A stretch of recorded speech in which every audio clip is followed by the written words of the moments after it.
আসসালামু আলাইকুম। গতকাল আমাদের বিদ্যুৎ বিলের কাগজ দিয়ে গেছে। এখন এই বিদ্যুৎ বিলের কাগজ যখন হাতে নিছি, এখানে বিলের পরিমাণ এত বেশি তা বলার মতো না। যেখানে আগে বিদ্যুৎ বিল আসতো হচ্ছে 800 থেকে 1000 টাকা, এখন বিদ্যুৎ বিল আসছে হচ্ছে 1584 টাকা। এই ভুতুরে বিদ্যুৎ বিলের উৎস যে কোথায় এটাই আমরা বুঝতে পারি না। এই মাসে নতুন মিটার লাগানো হয়েছে, আগে ভাবতাম মিটারের সমস্যা।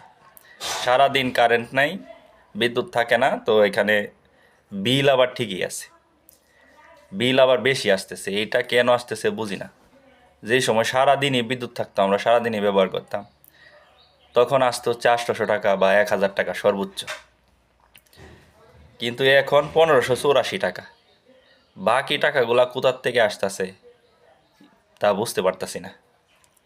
এই থেকে যদি মধ্যবিত্ত ফ্যামিলির মানুষগুলা রেহাই না পায়, তাইলে তো আর কিছু করার নাই। দেশের সবগুলা সেক্টরের মধ্যেই পল্লী বিদ্যুৎ যে সেক্টরটা আছে এটা সবচেয়ে বেশি দুর্নীতিগ্রস্ত। তো এইটা নিয়ে সবাই যে যার জায়গা থেকে প্রতিবাদ করবেন এবং এই ভুতুরে বিলের বিরুদ্ধে আপনারা সবাই সোচ্চার হবেন। তো ভালো থাকবেন সবাই। আল্লাহ হাফেজ।